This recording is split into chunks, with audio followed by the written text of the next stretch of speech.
The strength of the wolf is the pack. But here, it's the husky voice. Come on, you gotta help him! That's a great punt! Of Coach John Herster that speaks for the team. Number one offense! Number one offense! The voice is really an echo of football history. Hey, offense, offense, offense! Come here, huddle up real quick! The huddle, that staple of football, was invented here at Oak Park River Forest High School. Let's go offense on 3. 1, 2, 3! Offense. And so was that timeless trick play, the flea flicker. It's a nightmare for defenses because all your keys go out the window and you got to bail back and you got to recover and you got to do these things that are very difficult to do. Both innovations were creations of football's mad scientist, Robert Zuppke, one of the greatest minds in the history of the game. In a closely cropped, parted haircut and a bow tie, he prowled the sidelines and crouched with his team in Oak Park more than a century ago. We have a 1911 photograph showing the team on Phipps Field, which is in River Forest. That's where they played at the time. It's Zuppke sort of crouched to the left of the photograph, sitting there in front of his team. That was the second undefeated team at the high school level he coached.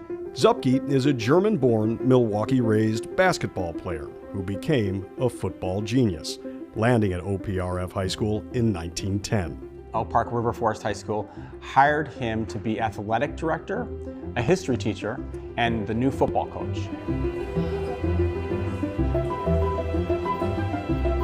OPRF is celebrating its 150th anniversary this year. A special exhibit marks the milestone at the Oak Park River Forest Museum. There's about 8 file cabinets that have a year by year, like every academic year. Historical Society Executive Director Frank Lipo We also have about 40-some archival boxes. holds a collection of Zuppke's work, including a book published in 1922. So as you go down just the table of contents, it's broken down the center, the guard, the tackle, the end, the backs, the relative positions of the backs, the fundamentals of running.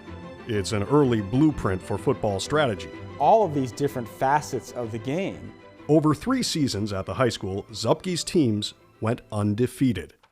One of the things that he was getting a reputation for was not just for his team's play, but sort of for the flair they did it. That kind of thing really made a lot of people kind of sit up and take notice. Then the University of Illinois came calling. Yeah, well, I think my new title is Illinois Athletics Historian. The University of Illinois Athletic Department's Kent Brown. I do think that his creativity of coming up with different plays, different things around the game, different ways of doing things came probably from that left side of his brain. Says Zuppke's imagination led to football mainstays like the huddle, the screen pass, the spiral snap, and perhaps the greatest trick play in sports, the flea flicker. It's designed to deceive the defense into thinking that the play is a run. And just when the defense commits to the ground, the running back flicks the ball, like a dog flicks a flea, back to the quarterback, who launches a long pass down the field, usually to a wide-open wide receiver. You can't use those all the time, but you can pull them out and do them occasionally. I think the more you develop unusual strategies, you're counting on your players to use their brains and not just always go to that same place in the line when you're the running back. It's like you have to think it through. Zuppke's players towered over him. Though he was small in stature, nicknamed the Little Dutchman, he stood shoulder to shoulder with the giants of the era, Knute Rockne, Amos Alonzo Stagg, and Fielding Yost. He was really one of the giants in the nation among football coaches. I mean, he was right there with all the great ones. If you run hard and carry your knees high and don't crawl and sneak around out there, you've got a good chance to win. Zuppke's teams won 4 national titles at Illinois, and soon the coach had a new nickname, Mr. Razzle Dazzle.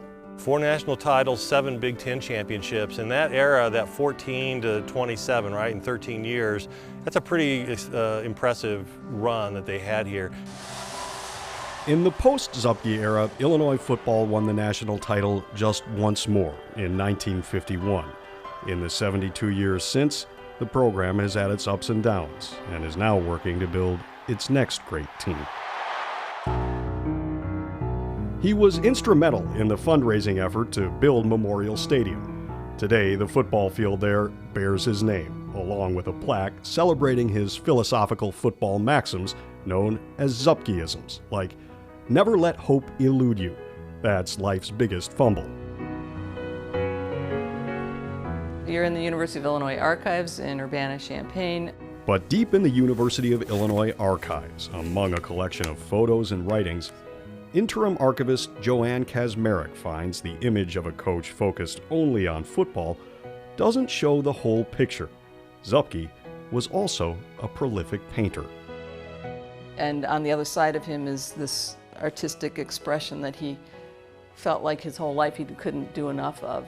He would take postseason painting trips, and over the course of decades, he completed hundreds of artworks. I really just kind of made the decision like, listen, we got to have some wall space to do something with these things. Dozens are on display at the university's Zupke Gallery. A lot of his paintings had to do with different types of landscapes or seascapes. There are surreal landscapes, many of Midwestern forests, some of the Florida Keys. Hemingway was one of his students at Oak Park High School, and so they had developed a relationship. So he would go to Key West or to Cuba and hang out with Hemingway during that time period. And one portrait of his greatest player, the Galloping Ghost. Probably his most famous painting is of Red Grange, and he actually gave that to Red as a gift, and Red hung that in his home until he passed away in the early 90s.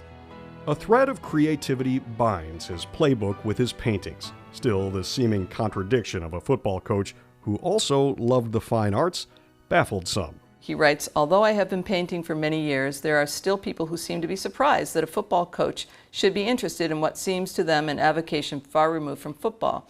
I have lost more weight when painting steadily than in coaching the same amount of time."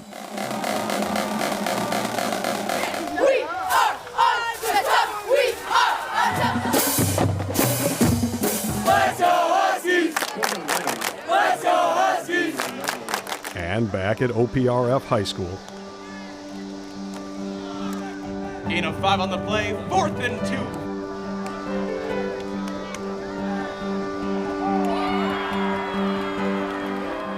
under the Friday night lights.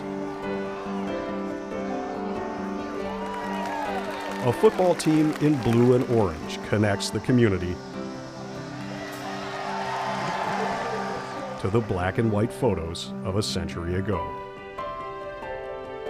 Bob Zupke's distant voice echoes and inspires a new generation of artists and innovators. I think the biggest lesson I take away from his innovations is to continue to innovate and be curious and try new things. In Oak Park, Mike Lowe, WGN News.